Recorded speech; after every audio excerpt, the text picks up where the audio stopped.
People often come to me asking if there's a good book on church history. They'll ask me, Dom, what is your recommendation on the best book that covers church history? Well, I have an answer. Stick around and find out.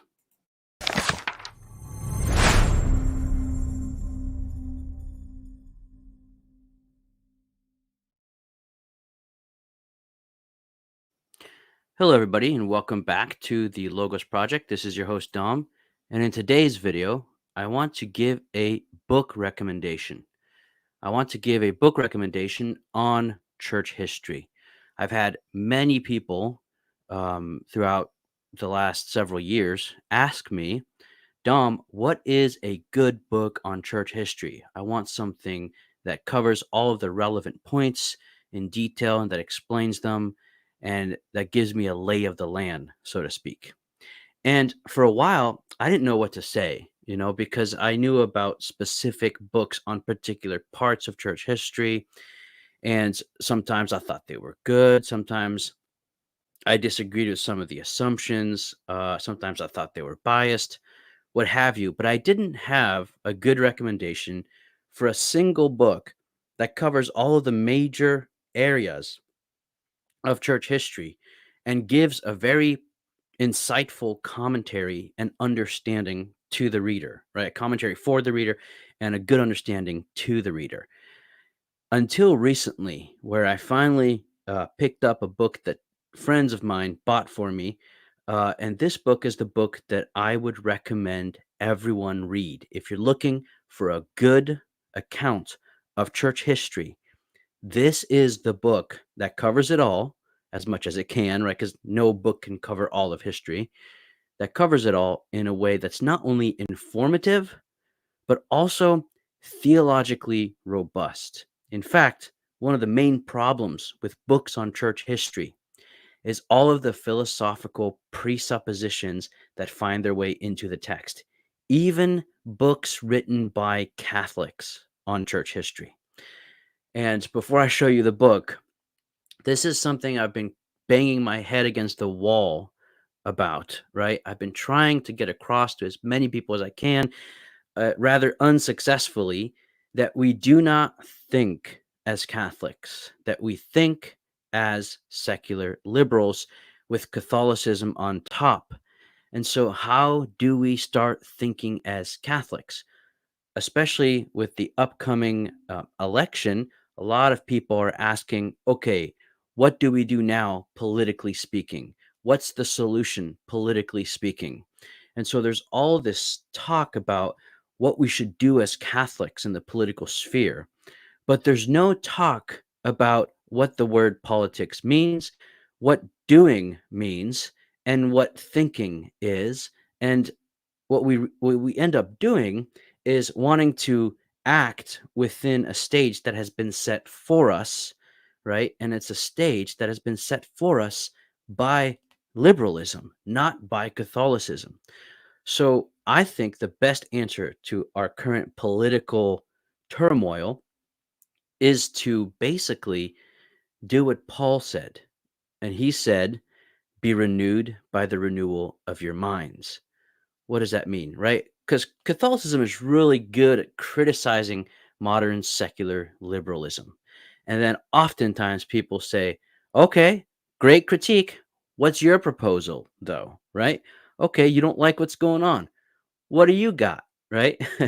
And the problem is, it's not about finding one solution or another within the current problematic status quo, but about rethinking the presuppositions of the status quo. And once we do that, then suddenly the way we perceive reality changes. And as St. Thomas and all the scholastics used to say, agere sequitur esse, action follows being.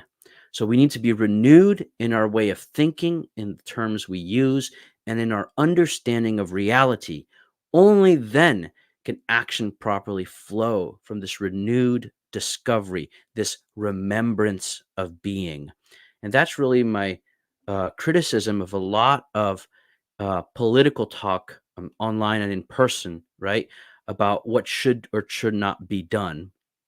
We don't stop to ask ourselves, wait a minute, what are the categories of thought taking place?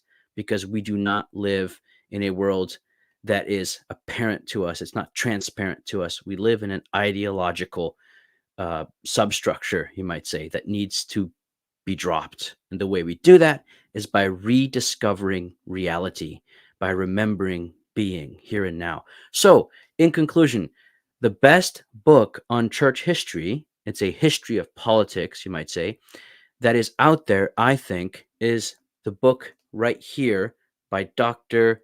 Andrew Willard Jones. It's called The Two Cities. I strongly recommend this book. It's very accessible, easy to read, easy to understand, and yet profound, enlightening, and it goes through all of history, right? It goes through all of the key and important points in history and recounts them, but also explains them and gives you theological context. And it's really an incredible book. And so, what I'd like to do is read certain quotes from the preface to give you a feel as to what kind of book this is. If you're looking for historical information, you come to the right place. If you're looking for drama and political intrigue, you've come to the right place. If you're looking for a deep theological account, you've come to the right place. If you're dissatisfied with the state of affairs in our contemporary age, you've come to the right place. This book is really good because it calls into question a lot of presuppositions instead of just offering another alternative within false presuppositions. We have to reconsider our presuppositions before we even talk about what to do next. And that, it seems to me, is what the church ought to do and say today, right? So, without further ado, I'm going to read certain passages from Dr. Andrew Willard Jones's book, The Two Cities, from the preface I'm going to read. So let's do that. In fact, before I read those passages, I just want to read the table of contents to give you a feel for what the book is going to be covering. So, on the table of contents, of course, the first thing that shows up is the preface from which we'll read. Then we have the first section, which is called The Foundations of the Church. And then 1, we have creation. 2, we have the age of nature. 3, the age of law. And 4, the age of grace.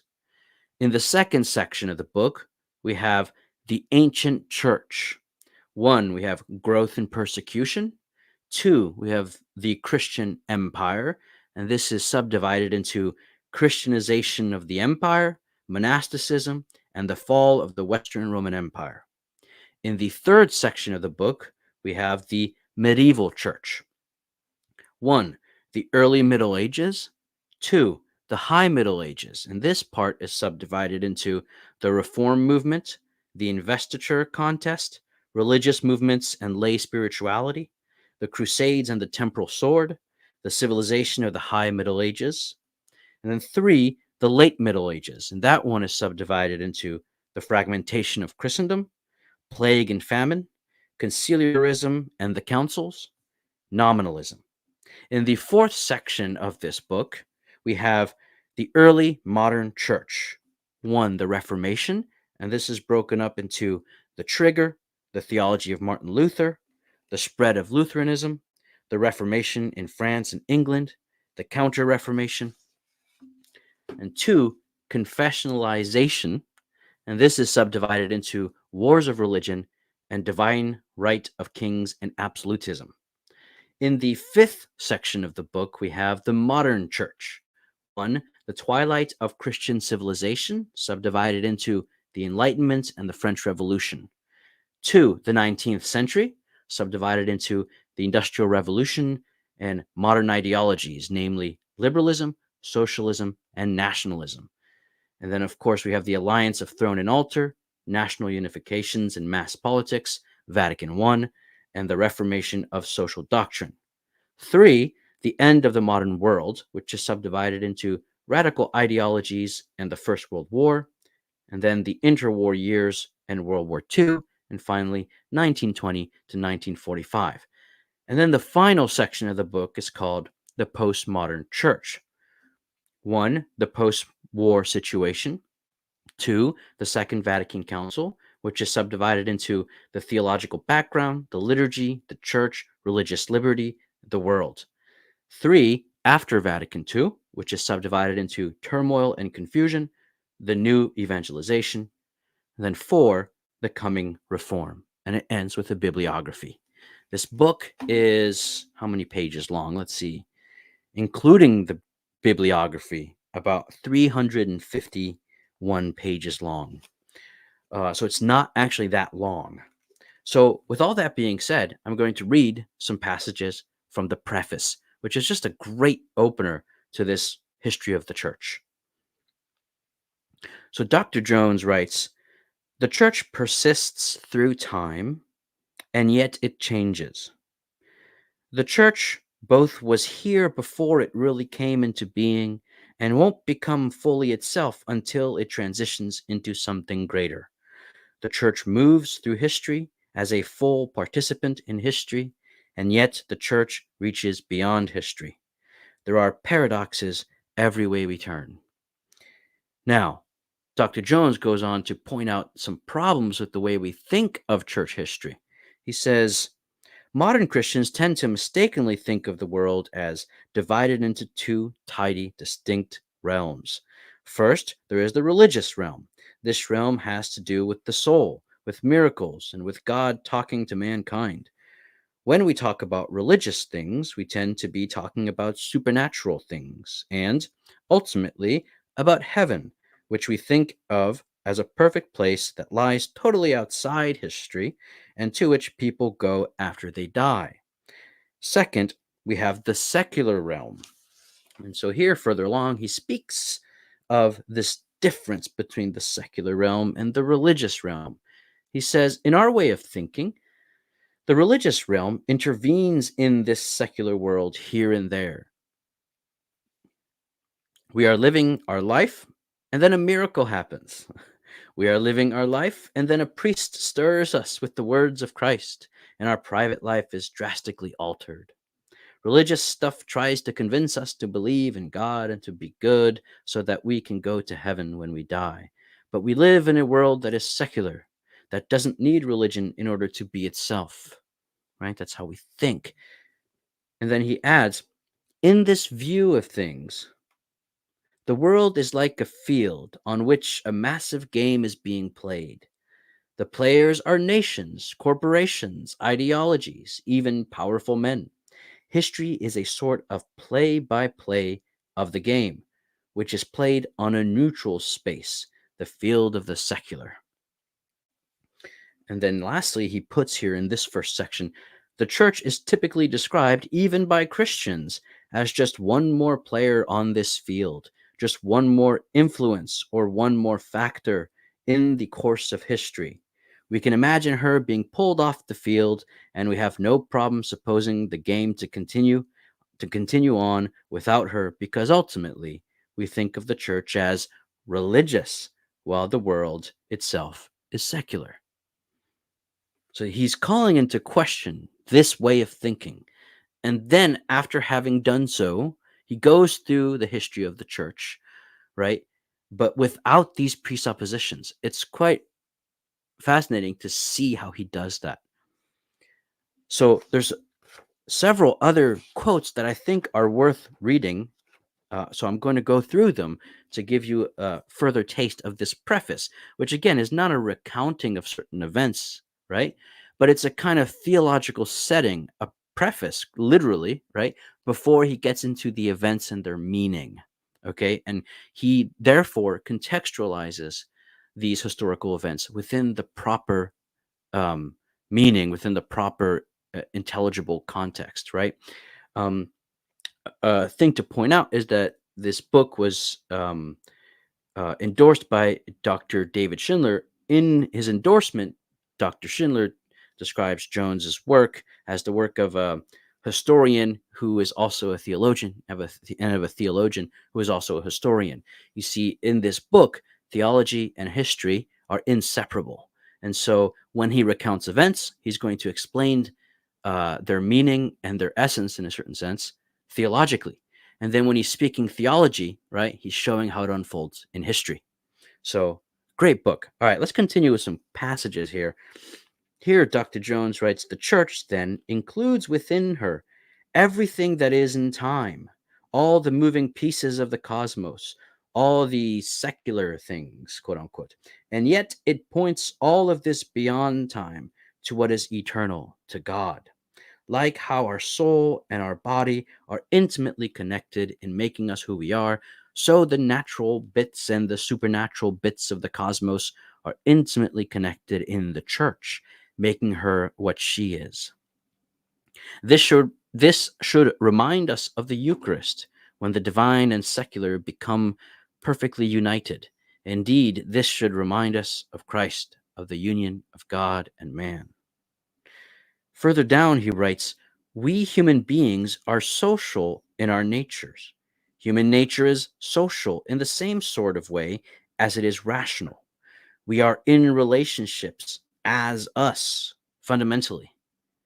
We only really exist as full persons in relation to other persons.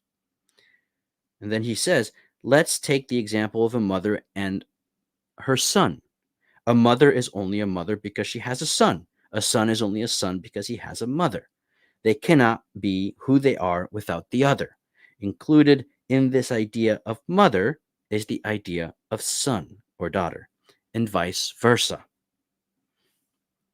And then here, he starts bringing this to a conclusion here, but he writes, you are only you in relation to those who you love and who love you. That is simply who you are. And the world you inhabit is the world built in and through these relationships. You are no one else, and the world is nothing else. He's trying to say history, in a certain sense, takes place within the church. The church is around it, it's the playing field.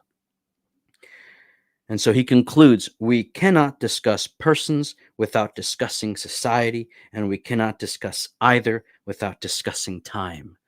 I really love that pithy phrase, right? Now, this book is easily accessible. There's occasional theological outbursts that can, require some thinking through, but overall, it's very accessible. It's not a theological treatise. Okay, a few more passages that I really love. So here's a good definition. He says, the church is redeemed humanity moving toward eternity through time. Or right next to it, he writes, the church is the redeeming of humanity in time. Two beautiful definitions, right? And here's a great paragraph. This is really good. He says, the church is fundamentally temporal, fundamentally social, fundamentally human, and yet it reaches beyond all of this to the eternal, to the divine. The church saves us, as men and women in the world, bound together in time. It does not wait for us to die to save us. Christ begins his saving work now in time. God created the world to be in union with him as the world, as our social world. This union was broken in sin, and the church is the reunion. The church is the place where the particular, the here and now, is mysteriously united to the universal, to the in all times and places. The always changing particular is, in the church, an ever shifting and yet always true analogous participation in the universal. The church doesn't merely have a history, the church is history. The church is not a player on the field of history, a contender in the game of human order. The church is the field, and, and human history is church history. The church is the name of the game being played. This is why this is the best book on church history, because the very title of church history that you find on other books presupposes that it's the church in something other than her, which is what we call history. It presupposes the secular religious divide that is a modern creation, right? That does not describe reality, but serves as a tool for the ideology of liberalism. And so when we start talking about what should we do about our state of affairs in today's politics and society, we try to find these solutions and these actions.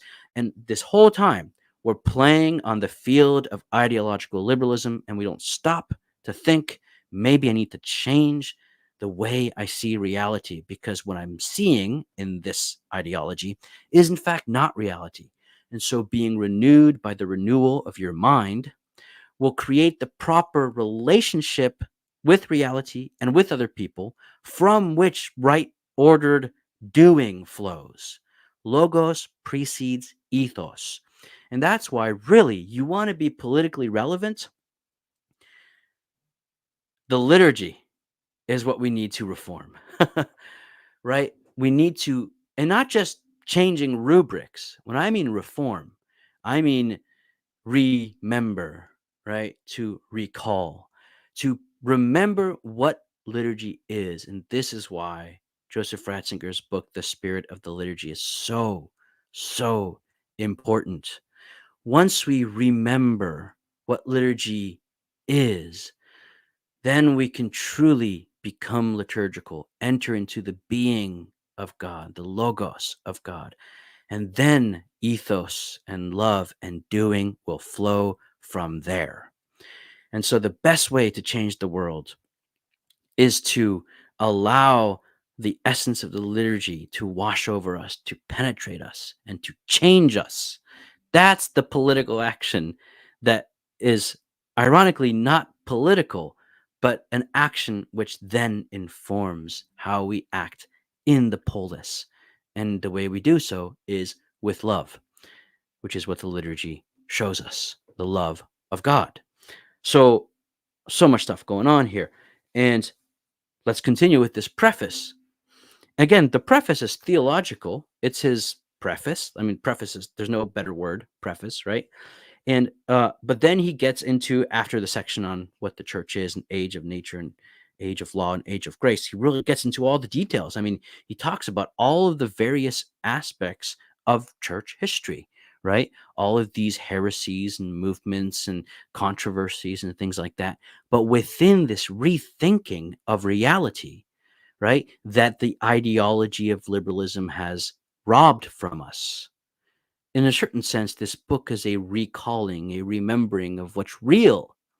Of course, I can't not mention another extremely good book that is a lot more theologically dense, and that would be The Politics of the Real by David Schindler, right? Subtitle, The Church Between Liberalism and Integralism. Excellent book. All right, here's another paragraph from the preface. Traditionally, Dr. Jones writes, history is written mostly about politics, and this book carries on the tradition. Politics, most broadly understood, is the study of social life, of how humans live together. But, in honesty, there is a prejudice here toward the great people and great events of social life, kings, popes, wars, nations, and so forth.